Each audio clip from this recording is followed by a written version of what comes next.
इतनी पढ़ाई के बाद आपको क्या लगता है कि दुनिया के सबसे बड़े डिप्लोमेट कौन थे? मैं कहूंगा सबसे बड़े डिप्लोमेट एक श्री कृष्ण थे, एक हनुमान जी थे। नहीं, और ये बहुत सीरियस उत्तर दे रहा हूं मैं आपको कि अगर आप उनको कूटनीति के परिप्रेक्ष्य से देखें कि किस सिचुएशन में थे, उनको मिशन क्या दिया गया था, किस तरीके से उन्होंने हैंडल किया था। और हनुमान जी ने तो माने उसके साथ इतना इंटेलिजेंस भी और मिशन के आगे भी बढ़ गए थे। उन्होंने सीता को वो कांटेक्ट भी किया था, पूरी लंका की खबर ली, लंका को जला भी दिया उसके बाद। माने कैसे डिप्लोमेट निकले, माने ऑल पर्पस मल्टीपर्पस डिप्लोमेट। 10 बड़े स्ट्रेटेजिक कॉन्सेप्ट जो इंटरनेशनल रिलेशन मैं हर कॉन्सेप्ट का आपको एक महाभारत में इक्विवेलेंट दे सकता हूं कि अगर आप कहें अरे आज मल्टीपोलर वर्ल्ड है, उस समय भी अगर कुरुक्षेत्र के मैदान में क्या हो रहा था, वो मल्टीपोलर भारत था जिसमें अलग अलग राज्य थे। सबको कहा गया कि आप उनके साथ हैं, मेरे साथ हैं, 1-2 नॉन अलाइन निकले बीच, जैसे बलराम थे या रुक्मा थे। या अब हम कहते हैं कि ग्लोबलाइज दुनिया है, इंटरडिपेंडेंस है, हम सब पे ये बाधाएं हैं, कंस्ट्रेंट। अर्जुन की दुविधा क्या थी? कंस्ट्रेंट ही थी कि वो इंटरडिपेंडेंट थे, इमोशनली इंटरडिपेंडेंट थे कि मैं अपने रिश्तेदारों के खिलाफ मैं कैसे लड़ाई करूं।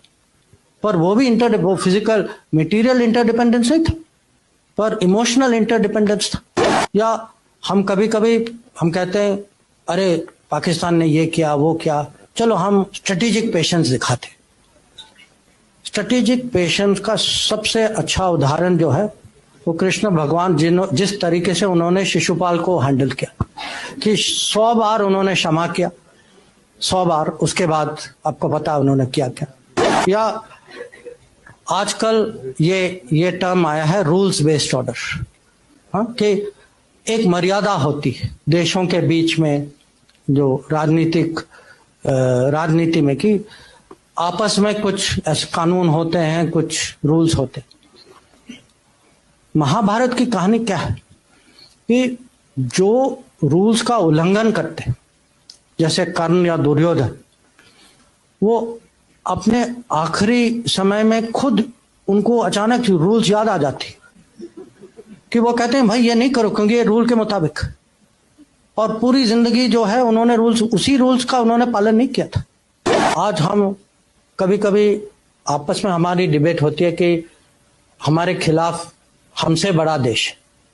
अब ये याद रखिएगा कि पांडव जो है, पांडव कौरव की प्रोपोर्शन जो थी वो 7-11 थी, कि वो छोटी फौज थी, उनके पास छोटी फौज थी पर बड़ी सोच थी, अनुशासन ज्यादा था, क्रिएटिविटी ज्यादा था, इंटेलिजेंस ज्यादा था, और श्री कृष्ण उनके साथ थे। और हम कभी कभी रेपुटेशनल कॉस्ट की बात करते हैं कि रेपुटेशन जो है कूटनीति में, राजनीति में भी, जिस पे आप भरोसा, अब भरोसा की मैं क्या कीमत बताऊं आपको, जिस पे भरोसा करते हैं उसकी जो वैल्यू जो है, पार्टी हो, आदमी हो, देश हो, रेपुटेशन की बहुत कीमत होती। और पांडवों की रेपुटेशन जो है कौरव से इतनी अच्छी थी, रेपुटेशन का बहुत फर्क पड़ा। और कभी कभी ये भी है कि जो बड़े गोल, जो लार्जर गुड के लिए कभी लोगों को माने टैक्टिकल एडजस्टमेंट करना पड़ता है।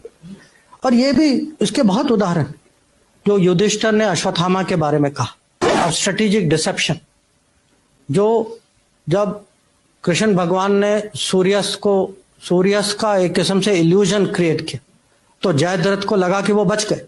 हम जो हैं इतनी माने आसानी से ये शब्द लेते हैं, Trojan horse, Achilles heel, Gordian knot. अब ये कहां से आते हैं ये शब्द? किसी और के कथा से आते हैं।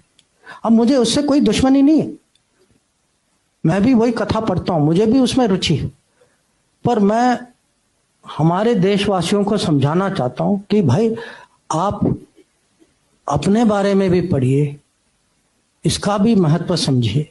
इंडियन स्ट्रेटेजिक कल्चर दूसरों के अनुभवों और दूसरे के कथाओं से नहीं बनेगी, इंडियन स्ट्रेटेजिक कल्चर इंडिया के एपिक से बनेगी।